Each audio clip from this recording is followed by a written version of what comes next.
Hi students, the topic today is respiratory organs in different animals. How the respiration occurs in different animals. The animal kingdom starts from Porifera, isn't it? But simplest organisms like protozoans, let's discuss here. Even though they are not included under Animalia. They belong to phylum Protista, protozoans. Example, you take amoeba. In amoeba, there is no special respiratory organ.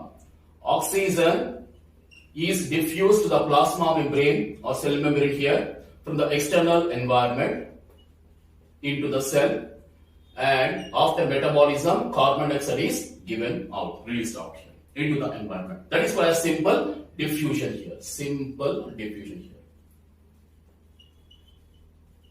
Next one is Porifera.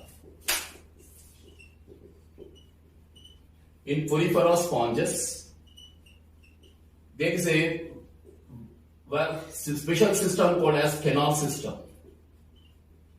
Canal system present in the sponges. Example, take cycon. Here dermal ostia or pores, which brings the water called as incurrent water. Along with the incurrent water, what is also coming inside? Oxygen is coming from surrounding water into the animal body. After metabolism, the excurrent water goes out to the osculum. A single opening is there, osculum. This outgoing water is called as excurrent water, through which the carbon dioxide is released out here. That is, canal system is operating during this function, and there is no special respiratory organ in the case of phylum Porifera also here. Next one is the Cnidarians, Ctenophora, Platyhelminthes.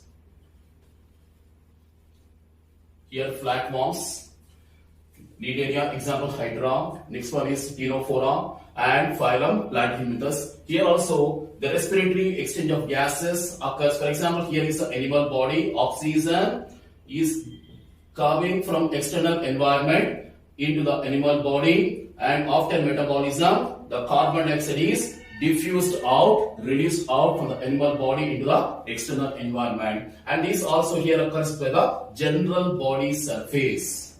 Why this happens? Because every cell of the animal body is in direct contact with the external environment. Every cell of the animal body is in direct contact with the external environment. That's why here the exchange of gases can occur to the general body surface. Clear, students? Next one is Nematoda. Also almost the same thing here. There is no special respiratory organ in Nematoda also, and exchange of gases here also occurs to the general body surface in Nematoda. Next one is Annelida, phylum Annelida. This consists of three classes. One is Polychaeta, Oligochaeta, and Hydrodinia. Hydrodinia, example leeches. Oligochaeta, earthworms. And Polychaeta, example Nereis or Neanthus. These are exclusively marine. Example, this is a worm, Nereis worm. They consist of the lateral appendages. These are the lateral appendages called as parapodia. And these polychaetes are exclusively marine. And all these polychaetes, they consist of the lateral appendages. Okay, towards the lateral side present. These extensions towards the lateral side are called as the lateral appendages, called as the parapodia. Parapodia are highly vascularized. What is vascularized? They are richly supplied by the blood. So when oxygen is coming in contact with the lateral appendages, because these lateral appendages are highly vascularized, richly supplied with the blood, when oxygen is coming in contact with these appendages, instantly the oxygen is mixing with the blood circulatory system here and supplied to the cells here. So this parapodia helps in the respiratory exchange of gases in the case of parapodia. Example, yes. Next one is oligochaeta, earthworms. These are present in the moist soil. That is, habitat is influencing the respiration here. Here also, in every case, the habitat and the body organization influences the respiratory exchange of gases. Here also, in the case of earthworms, because they are present in the moist soil and no special respiratory organ is present in the case of earthworms. Example, take earthworm. They are present in the moist soil, and because present in the moist soil, some moisture is present on the skin. So oxygen is diffused from external environment into the body, and carbon dioxide is diffused from body to the environment here. That is, exchange of gases occurs to the skin. That is, here the cutaneous respiration is present here. Cutaneous respiration. The respiration to the skin is called as the cutaneous respiration. Here, simply basing on the diffusion of gases, oxygen from the outside to the inside and inside to the outside, carbon dioxide is diffused to the general body surface, that is to the skin here. In the case of earthworms, oligochaeta. Next one is hydrodenia, leeches. Here also the same thing here, respiration to the skin. That is general body surface here in all the leeches here. Because in the case of earthworms and leeches, there is no special respiratory organ but shown. Clear, students? And that's about the annelida. Next one is arthropoda.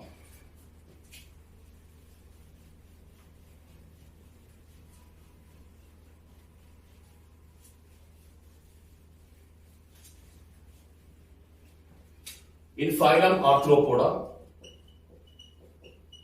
a little more complex respiratory organs form during the course of animal evolution. When compared to the previous forms, okay, the respiratory organs and system is comparatively efficient. And what are the different respiratory organs? Let's discuss now. Let's discuss with the number one, limulus, king crab, limulus. It contains the book gills as the respiratory organs, book gills. And these are marine. Limulus king crab is marine here, and they contains the respiratory organs as book gills. Next, number two is crustaceans. You take here crustaceans. Example, prawns, which are the aquatic arthropods. Aquatic arthropods, crustaceans. Example, prawns. They consist of gills or cnidaria as a respiratory organs. Branchiae or gills as a respiratory organs in the aquatic arthropods called as crustaceans. Example, prawns. Number three. In the case of arachnida, for example, spiders and scorpions. Scorpions and spiders, which belongs to arachnida. They belong to arachnida, class arachnida. And also ticks and mites. Ticks and mites. All these contains the book lungs as a respiratory organs. Book lungs are the respiratory organs in the case of scorpions, spiders, ticks and mites. Next one is trachea. Trachea are present in insects. Onychophora, that is peripatus, centipedes and millipedes. In all these things, there is an efficient mode of respiration in the form of trachea. Example, you take insects, hexapoda, hexapoda, insects, they are called as tracheate arthropods. Why? Because an efficient mode of respiration called as tracheal mode of respiration is present in the insects. In the case of insects, for example, the tracheal system consists of tracheal trunks, spiracles or stigmata, tracheoles and tracheal cells. And this is an efficient mode of respiration present in the insects. Why this has to be developed in the course of animal evolution in the insects? Because in the case of insects, the blood does not have the respiratory pigment. The blood does not have the respiratory function. Hence, a special mode of respiration called as the efficient mode of respiration called as the tracheal system developed in the case of insects, which consists of spiracles or stigmata, tracheal trunks, tracheoles and tracheal cells. Okay, this is about the arthropoda. Next one is the phylum Mollusca.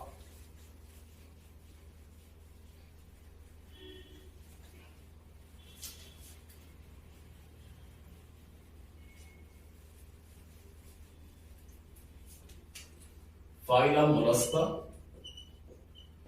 Example, take aquatic molluscus, water living molluscus. You take Unio, Phyla. Unio is commonly called as freshwater mussel, present in the freshwater rivers, lakes. And this contains the gills as the respiratory organs. And this Phyla globosa is amphibious in nature. Amphibious in nature, that is, it is present in the land and also water. Phyla globosa is amphibious, present in land and water, just like the frog. When it is present on the land, they utilizes the pulmonary sacs. It utilizes the pulmonary sacs, which are like the lungs, but not lungs, but they're like lungs here. Okay. And next one is when the Phyla globosa is in water, it utilizes the gills.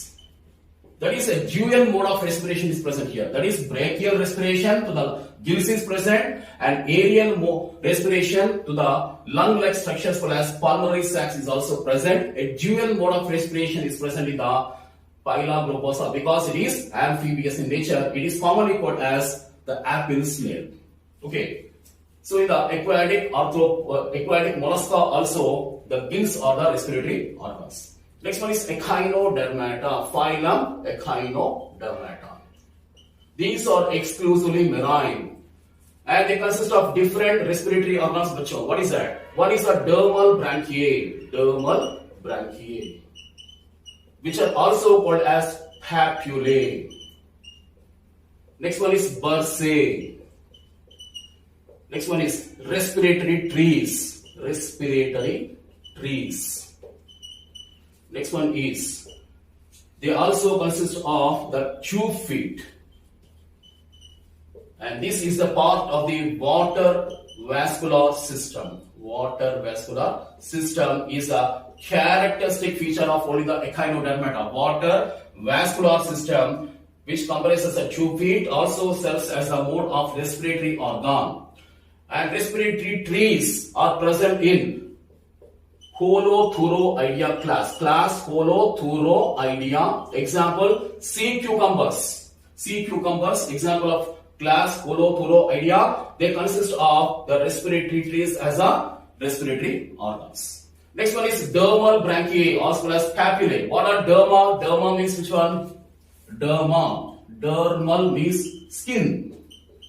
And branchiae means which one? Gills. That is skin gills, also called as papillae. Why? Because example is starfish, asterias. And here 5 arms are there. Here I am taking 1 arm. This is a skin. Here, from the skin there is an extension here like this. Slight extension. Projection is present here. These are the dermal branchiae because they are arising from the skin. And there are the extensions or projections from the skin, which serves the mode of your respiratory exchange of gases here, and they are the quite efficient mode of respiration is present in the asterias or starfish. They are the respiratory organs in the starfish here. Example is asterias, starfish. So these are the respiratory organs in different Echinodermata. Next one is Urochordata. Subphylum Urochordata of phylum Chordata. This consists of test or tunic as a respiratory gas. Here, exchange of gases here. For example, here, Herdmania. This is covered by a test or tunic like this here. Just like the head is covered by helmet. In the same way, the body of this Urochordata, example, Herdmania, is covered by the external coat called as test or tunic. And this serves as the exchange of gases here, bacho. Clear? And next one, moving to vertebrata. Subphylum Vertebrata.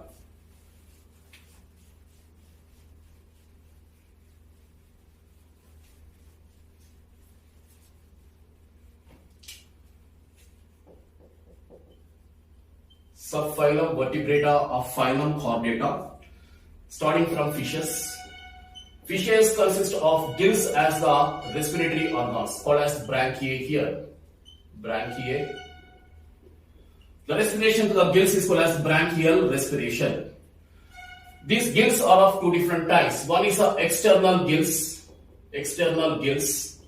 Next one is the internal gills. External gills and internal gills. What is the external gill? External gill means the gills which are present outside the body cavity here. This is the body cavity, they are present projected outside the body cavity, they are called as external gills. Whereas internal gills means they are present inside the body cavity here. They are present within the gills, within the body. The gills which are present within the body are called as the internal gills here. Now what are the examples of external gills? You will ask examples here. Insect larvae are the examples. Many insect larvae, not all insect larvae, but many insect larvae, they consist of external gills. The next one is Ornicola. Ornicola or lugworm consists of external gills.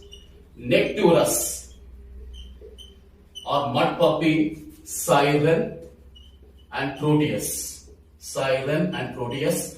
All these belongs to class Amphibia and order Urodela. Order Urodela.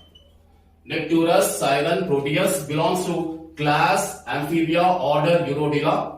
Okay, and Ornicola, lugworm, insect larvae. All these consist of examples of external gills. Even the tadpole larva frog. Tadpole larva frog in the initial stages. In the initial stages, they consist of external gills. In the later stages of development, they consist of internal gills here. Okay.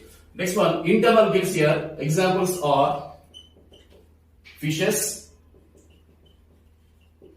prawns, and also Pila globosa and Unio.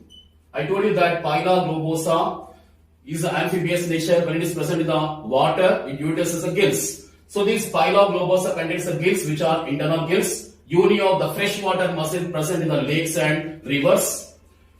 These belongs to phylum Mollusca. They belong to phylum Mollusca. And they consist of which one? Internal gills. They consist of the internal gills. Okay, students. This is about the gills present here. In the case of fishes, the water is moving, for example, in one direction, and the oxygen is moving in other direction. That is, there is a counter current flow is maintained here. Counter current flow is maintained here, and this ensures the efficient oxygenation of the cells present in the fishes here.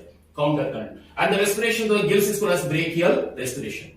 Next one is class Amphibia. Class Amphibia.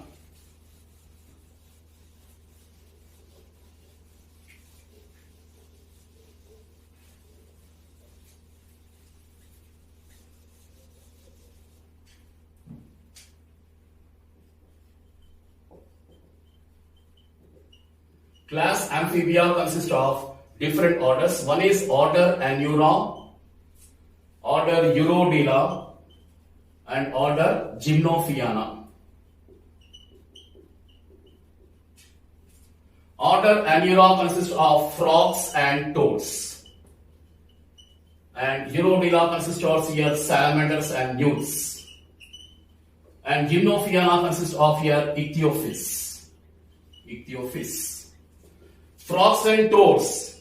I told you that the tadpole larva frog consists of which one? Gills as a respiratory organs. Okay, here we are discussing the adult ones, isn't it? For example, you take frogs. They consist of skin. The respiration to the skin is called as cutaneous respiration. Cutaneous respiration. When the frog is in water, or the frog is undergoing the hibernation. Hibernation and aestivation. What is hibernation? Winter sleep. And aestivation means a summer sleep. That is, these are the dormant periods of frog. when the frog is facing these dormant periods of hibernation and asphyxiation, and when the frog is in water, the only mode of respiration is cutaneous respiration to the skin. Other modes of respiration are pulmonary respiration. The pulmonary respiration which occurs to the lungs. When the frog is in land, the mode of respiration is aerial mode of respiration to the lungs. And the third mode of respiration is the buccopharyngeal respiration, which occurs to the buccopharyngeal cavity. So the three modes of respiration are there. Which is the most important one? Respiration to the skin is the most important ones present in annulus. Next one is urodela. In salamanders and other urodeles here, for example, the gills here, in some of the urodeles, the gills, external gills are present here. External gills are present. Okay, in different modes of respiration are present here also. Next one is gymnophiana. The ichthyophis, gymnophians, these are present in the moist soil. These are present in the moist soil, just like the earthworms. Just like the earthworms, the gymnophians and commonly called as caecilians, example ichthyophis, are present in the moist soil. And they lead a burrowing mode of life, just like the earthworms. So here, for most of this life, they respire to the skin here. That is, cutaneous respiration is present here, just like the earthworms here also here. Because they are present inside the burrows and present in the moist soil, the respiration to the skin. And here, in some of the gymnophians, lungs may be utilized, that is, pulmonary respiration may be present here also here. Okay, that is about the respiration in different examples of amphibia. Next one is reptiles, birds and mammals.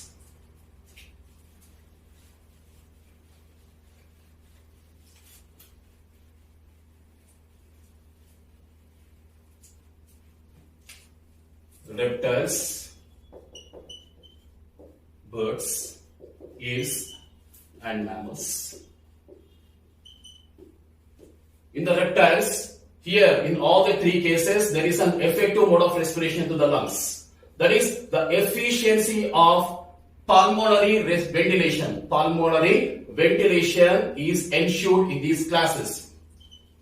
Pulmonary ventilation means the exchange of gases from external environment into the body and from body into the environment. This is called as pulmonary ventilation to the lungs, which is efficient in the case of reptiles, birds and mammals. That's why the reptiles, birds and mammals became successful on the land, because they have the effective mode of pulmonary ventilation is there.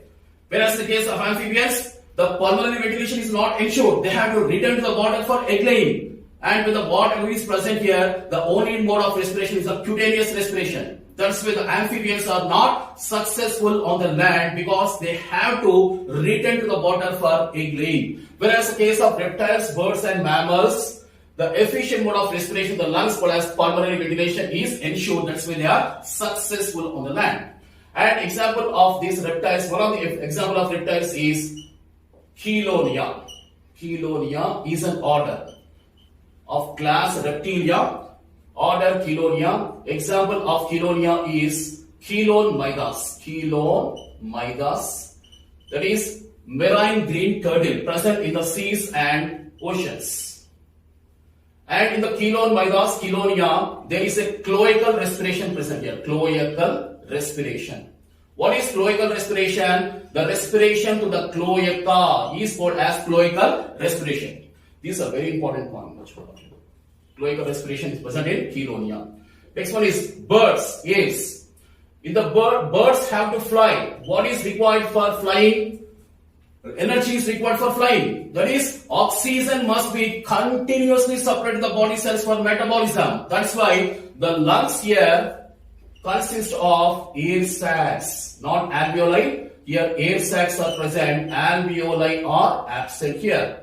And air sacs, they arise from the lungs. These are the air sacs, they arise from the lungs into the bones. This is a bone, for example. This is a lung, for example. And these are the air sacs. That is, air sacs, they arise directly from the lungs and they penetrate the bones, making the bones pneumatic, one of the flight adaptation. That is, the bones are continuously supplied with the oxygen, and every body cell is also continuously supplied by oxygen here, which ensures the regular metabolic energy in the form of ATP, which is required for flying here. That's why this is one of the flight adaptation here. So the efficient mode of respiration is present in the birds.